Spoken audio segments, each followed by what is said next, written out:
Hello, welcome to the Tomosi Business Training Series. Thank you for joining us once again.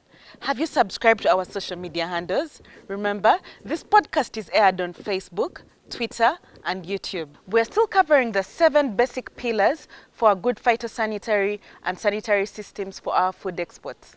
Enjoy! Third pillar is related to the second one, the availability of adequate, competent staff.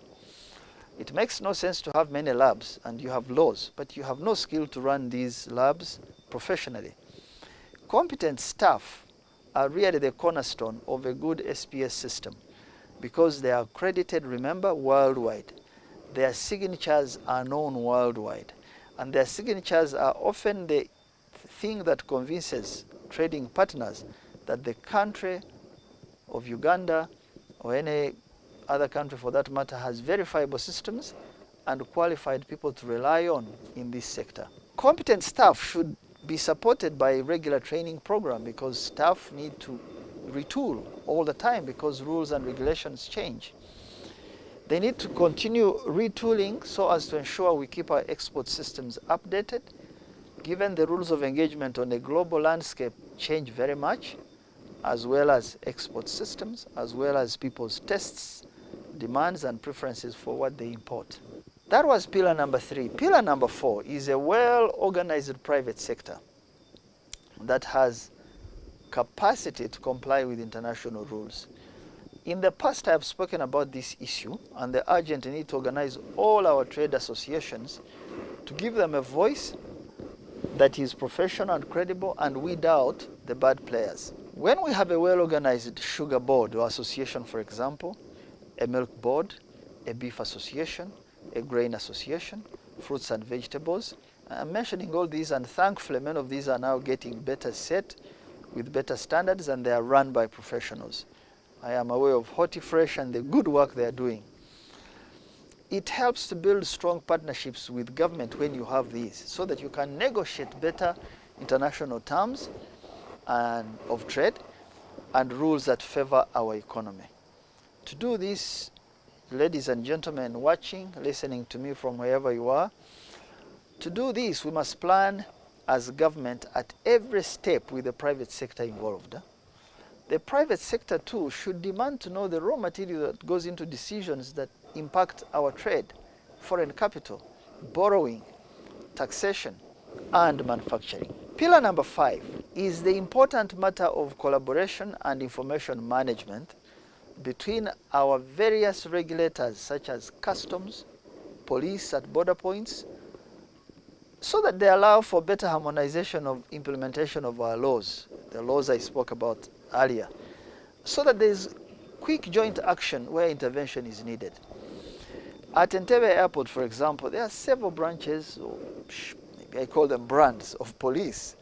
There's tourism police, there's the mineral police, there's the drugs, enforcement and prevention police, there's agriculture police, there's immigration security, and many more. Now, the question is, suppose we had a very good joint training in laws and enforcement, and we facilitate one qualified force at all our border points, and we staff it with good lawyers, good investigators, with good technology. Would we not approach this matter of interceptions at our export points, both incoming and going, better? Now, I do not rule out the fact that all these security branches I mentioned, they are meeting regularly, I suppose. They are coordinating, but it really confuses the customer when they meet all these types of police at an international border and they are all not speaking to each other or using the same dashboard. Would we not save money and time by lessening the ground for jurisdictional battles, which naturally occur when you give one agency or your security many branches with various powers, yet they have varying capacities to implement those powers? Are there not some examples to learn from worldwide where customs, drug enforcement, food import, export enforcement force, even anti-terrorism security, where they are handled jointly, where we can learn from? These also, I'm sure they have different mandates where necessary, but they have an overseer really of all of them who takes a 360-degree view of what's happening on a regular basis. That was pillar number 5. Pillar number 6 is a robust surveillance system which detects problems of SPS and handles them very quickly. You see, knowing an issue or a problem and how soon you are able to solve it are two different things. Sometimes in our country we tend to have a habit of slow reaction for many reasons, and these range from we have infrastructure weaknesses, we have poor facilitation for the work, we have cultural constraints and customs. We don't like speaking out about each other, even if we feel this is necessary in the interest of our country's institutions. So we have a lot of inhibitions. Therefore, building within our SPS system a rapid response culture helps very much to build better reputation with our trading partners. Now, if you tie this up with very good monitoring and evaluation system to check that we are performing to a global and regional standard, this will give our country the edge it needs to compete and expand our export base. The 7th is a robust communication strategy. We cannot easily execute from the top of the institutions handling SPS matters down to the farmers or to producers. I am now old enough and walked around all our institutions in the country, and I know that we do more and often speak less on matters of national importance.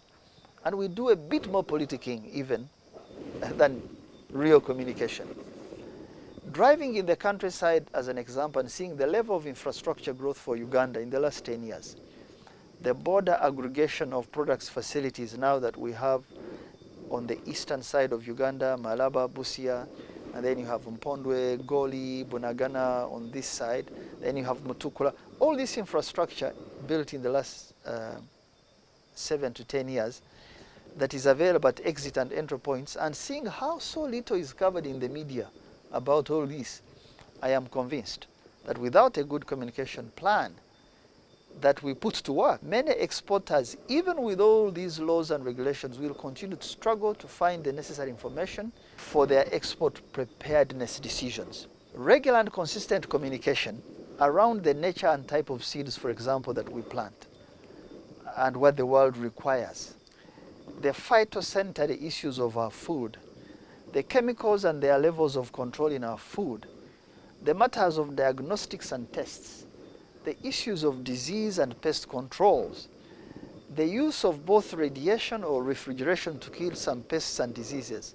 All these things I just spoken about, if we speak about them daily, the way we talk about politics every day in our country, if we can put them in our everyday language, it will mean that we're at least heading somewhere in curing the disease of underperformance on our external trade balance sheet. Now, I just need you to understand, I have no bones to crush with politics, not at all, because I know we have arrived at this stage of our SPS system partly because of our political weaknesses, and we could cure this problem through reinvigorated political processes and genuine, honest conversation. But all I'm asking really in this is a balance. I'm asking for a balance of our talk daily. Let's speak economy. Let's speak what works for the country, not always politics. You know, there are things that can wait, but these matters of exports cannot. Our country will run into problems if we don't increase sales of what we produce.